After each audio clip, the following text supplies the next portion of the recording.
Turma do livro As Mais Belas Parábolas de Todos os Tempos, volume 1, Alexandre Rangel, no texto Administrando a Concorrência. Tranquilo de sua hegemonia, um microempresário do segmento de materiais elétricos nunca teve com o que se preocupar. Sempre administrou de forma amistosa e íntegra, porém, um dia sentiu-se ameaçado ao deparar com uma reforma na casa ao lado, onde se lia em uma placa com letras garrafais: breve, mais uma loja de materiais elétricos. A princípio ficou desesperado, não dormiu à noite, ficou irritado com os clientes e funcionários, mas com o tempo acostumou-se com a ideia e começou a acompanhar passo a passo a reforma da empresa. Na inauguração, lá estava ele, observando e anotando tudo. No dia seguinte, com caneta em punho, começou a anotar os preços dos produtos e compará-los com os seus próprios preços. Ficou enfurecido ao perceber que todos os produtos de seu concorrente possuíam preços inferiores aos seus. Esse sujeito ficou louco. Disparou o microempresário. Ele vai me levar à falência, mas antes que isso aconteça, vou abaixar os preços de todos os meus produtos. Passadas 2 semanas, o microempresário voltou à empresa concorrente para verificar como estavam os preços. Para o seu espanto e desespero, todos os preços haviam sido reduzidos. Mas como pode? Perguntava a si mesmo o incrédulo microempresário. Com este preço, é impraticável ter lucros, mas ele não perde por esperar. Vou reduzir ainda mais os meus preços. Outra semana se passou e lá estava o microempresário espionando os preços do concorrente. Como era de se esperar, os preços estavam ainda mais baixos. Desesperado e sem como mais mexer em seus preços, resolveu procurar orientação com o guru em administração. Relatou ao guru todo o seu problema, dizendo-lhe que não tinha mais tempo para nada e que a cada dia menos clientes procuravam sua loja. Com o sorriso de quem entendeu tudo, o guru logo falou: meu amigo, o problema é um só. Antigamente você administrava somente uma loja, agora você está administrando 2 lojas, a sua e a do seu concorrente. Enquanto você não deixar de se preocupar com o que o concorrente de maneira obsessiva está fazendo, você não terá tempo para a sua empresa e para os seus clientes. Pois é, como esse livro é voltado para a educação, eu vou fazer um paralelo, então, o que acontece na sala de aula, né? Muitas das vezes o professor está lá, dando a aula dele, sendo um professor exímio, exemplo, é um cara muito elogiado, só que os seus recursos vão ficando defasados à medida que o tempo vai passando e ele não recicla. Tem os cursinhos lá da prefeitura ou do estado, ele vai, faz de qualquer jeito, volta para a sala de aula e não coloca nada em prática. Ele não procura mais vídeos, ele não procura mais reciclar através de cursos universitários, uma pós-graduação, um complemento. Ele não procura ficar em rodas de conversa com outros professores para ver outros pontos de vista na educação. Ou seja, ele parou no tempo. Ele estava ali sozinho, fazendo o trabalho dele, estava tudo certo. Mas as coisas em volta começaram a mudar. Outros professores começaram a fazer trabalhos diferentes. Começaram a chamar a atenção das secretarias. Os professores que trazem novas metodologias, didáticas, né? Esses professores, eles não fazem isso para se destacar a priori, assim, a primeira intenção não é essa. Depende muito do caráter do professor, mas grande parte que vem com notícias novas numa sala de aula vem porque aprendeu, porque fez curso e alguém ensinou. Ele só está reproduzindo coisas novas, porque ele acabou de se reciclar, de se formar. E os professores mais antigos que não se mexem, eles se sentem inseguros diante desses novos professores. Às vezes eles são até ríspidos, ignorantes com esses novos professores. Maltratam quando eles são recém-chegados à escola, porque gera para eles aquela insegurança. Os alunos vão gostar mais desse professor do que de mim. Os pais vão questionar por que esse professor é tudo de bom e eu não sou. Mas o cara não se mexe para mudar o jeito dele. Ele fica na marcação dos novos, o que os novos estão fazendo. Ele fica olhando o trabalho dos outros para criticar, para tentar achar uma falha, para se aborrecer ainda mais mediante a sua comparação. Às vezes é autodestrutivo isso. O cara faz isso para baixar sua autoestima e não vê um sinalzinho lá no final do túnel dizendo tá na hora de mudar. Mas não é mudar o outro, é mudar você. Não é ficar de olho no que o outro faz. Vai você buscar algo novo para você fazer. Então, assim, a gente tem que ter essa visão de que educação, medicina, arquitetura, praticamente todas profissões precisam da reciclagem. Senão você fica obsoleto, você fica parado. As coisas continuam caminhando e você não. E aí sempre vai ter essa coisa de você ficar olhando o outro caminhar e você parado. Achando que a culpa de você estar parado é do outro. E na verdade não é. O outro está caminhando. Você é que estacionou. O professor, ele, por natureza, não sei, né? É aquela coisa de ser grande parte mulher.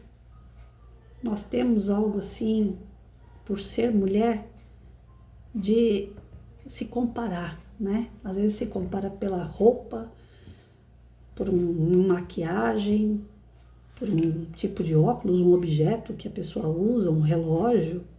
Né? Mulher tem muito disso, homem não. Você perguntar para uma pessoa que conversa comigo todos os dias qual é a cor do óculos da Patrícia. Se for uma mulher, vai falar a cor, vai falar até o grau do meu óculos. Mas se perguntar para o homem, ele vai falar assim, deve ser preto. Sei não. Eu sei que tem um aro lá que é escurinho, deve ser preto. E não é azul. Então, assim, no mundo feminino, as mulheres são mais detalhistas e elas acabam sendo muito melindrosas. Dentro da vaidade, acabam sendo também invejosas. E isso impede o progresso de quando se é professora, porque leva a esse negócio do lado feminino, que tem essa coisa dos detalhes, de ficar reparando, de ficar desejando, de querer para si. Leva isso, que já é do lado feminino, já é natural. Se a gente não souber trabalhar isso, a gente se torna pessoas egoístas, frias e vaidosas e invejosas, né? São coisas que o corpo feminino, o pensamento feminino atrai muito, né? Eu falo muitas vezes que eu acho que eu tô no corpo feminino, amo o masculino, né? Namorar, casar com um homem, porém, eu acho que eu tenho um pensamento mais masculino, porque eu não... Quando alguém me pergunta, você viu a bolsa que eu vim ontem? Eu falo, não vi. Você veio de bolsa? Nem vi, né? Eu sou mais desencanada com o outro, eu não fico prestando atenção, a não ser que seja alguma coisa extremamente gritante, né? A pessoa tem que estar ali vestida de elefante para eu poder falar, ah, sim, agora tô vendo. Enfim, e eu trabalhei com pessoas desse tipo, eu tive muito problema nesse aspecto, desde a minha formação, não foi só na época que eu trabalhava, mas na época da minha formação mesmo. Tanto é que chegou em dado momento que eu falava para os professores, eu não vou mais fazer trabalho em grupo, eu vou passar a fazer trabalho sozinha. Porque tinha rixa de grupo para grupo, tinha rixa dentro do próprio grupo, porque uma faz mais bonita, a outra faz uma letra mais bonita. Então, assim, enquanto você olha um outro, você não desenvolve. E eu falava, não, mas eu tô aqui para me desenvolver. Eu não posso ficar aqui parada, né? Vendo o que elas vão decidir. Se a outra fez 2 coraçãozinhos, essa aqui quer fazer 4 porque a outra fez 2. Não, eu quero fazer o coração gordo e torto que eu sei fazer, até o dia que sair um coração mais bonitinho. Mas eu não vou ficar preocupada com o coração do outro lá, o desenho que o outro tá fazendo. Então eu sempre fui muito desencanada com essas coisas. Mas em contrapartida, eu nunca gostei de rotina. Nunca. Nem dentro de casa, nem fora de casa. Então, eu sou disciplinada, porém, dentro daquela disciplina, não pode haver uma rotina idêntica, né? É hora de almoçar, mas a comida não pode ser igual, sabe? Esse tipo de coisa. E aí, na sala de aula, as coisas foram ficando dessa forma para mim. Além dos estudos, eu também pesquisava, eu buscava coisa nova. E quando eu comecei a trabalhar projeto, eu via que muita gente desconhecia aquilo e eu também desconhecia. Para mim era tudo novo. Passei a trabalhar projeto e trazer pessoas diferentes em sala de aula. Olha, gente, eu vou te falar. Chegou ao ponto assim, teve o terceiro Humaitá, terceiro batalhão de choque Humaitá, aqui de São Paulo. Eu pedi para fazerem uma palestra para mim, falando sobre o trabalho daquela área da polícia. Eu já tinha trabalhado o primeiro, o segundo, eu estava trabalhando com o terceiro. E aí, quando eles vieram, não veio uma viatura com 4 policiais para fazer a palestra. Veio 2 viaturas e um ônibus, 27 policiais no total. Tinha mais polícia na minha sala do que fora dela. Aquele dia eu vi a escola parar. Todas as professoras saíam na porta para poder ver os policiais entrando, sendo que eles entraram discretos. Eles encostaram o carro e o ônibus e entraram caladinho, para não mexer com ninguém, porque o negócio era só na minha sala, as outras não gostavam de trabalhar projeto. E é aquela história, fica parada, observando o trabalho do outro. Aí os policiais foram entrando e tal, até que a cara de pau foi tão grande assim, que algumas me pediram para ficar tirando foto com polícia. E eu fiquei brava. Falei, não. Eles não são aquela ovelhinha colorida que a gente utilizava quando tinha 5 anos de idade para tirar foto. Não, não. Eles vieram para fazer um trabalho com as crianças. Eles vão fazer o trabalho e eles vão embora. Se vocês quiserem, eu dou o contato do batalhão, vocês mandam o ofício e pedem uma palestra para vocês. Porque eu cansei de tentar trazê-las para perto, para fazer trabalho junto. Mas todas as vezes que eu tentei, não deu certo. Mais atrapalharam do que ajudaram, ao ponto de chegar aquela situação de quase que eu perdi parcerias por conta das coisas erradas que elas faziam com o trabalho, com o projeto. Não levavam a sério, seus alunos também não levavam e ainda atrapalhavam os meus que levavam a sério junto comigo. Então tem isso, infelizmente, dentro da educação. A pessoa não cuida nem do que é dela e quer ficar cuidando do que é do outro.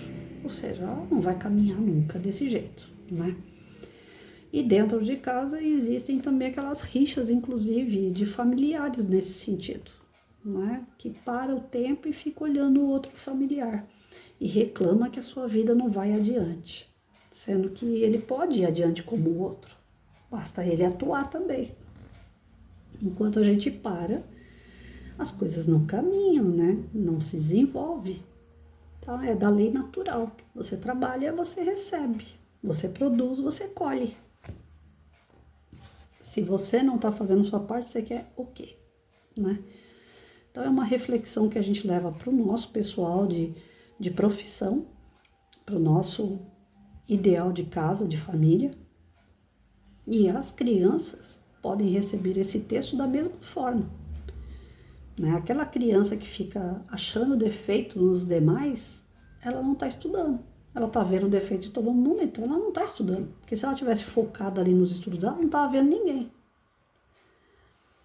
Então a gente pode utilizar um texto desse dentro da sala de aula para trabalhar essa questão, né? Da responsabilidade de cada um. Se você quer se desenvolver, você tem a sua parte nisso. O que o outro faz não é do seu interesse, você não tem nada a ver com se o outro está fazendo lição, se ele não está fazendo lição, porque sempre tem o Juquinha da sala que fica, professora, a Mariazinha está olhando para trás, professora, o Zequinha está conversando com o Joãozinho, né? Então sempre tem. Esses que ficam fazendo isso na sala de aula, certamente ele está enrolando para não estudar. Então, o professor já aproveita um texto desse aqui e já dá aquela lavada, né? Aí, ó, enquanto você está aí cuidando da vida dos outros, os outros estão fazendo lição, mesmo que eles estejam conversando. Agora, você nem isso. É para isso que servem as parábolas, né, gente? Levar ensinamento através dos textos. Então, aproveita.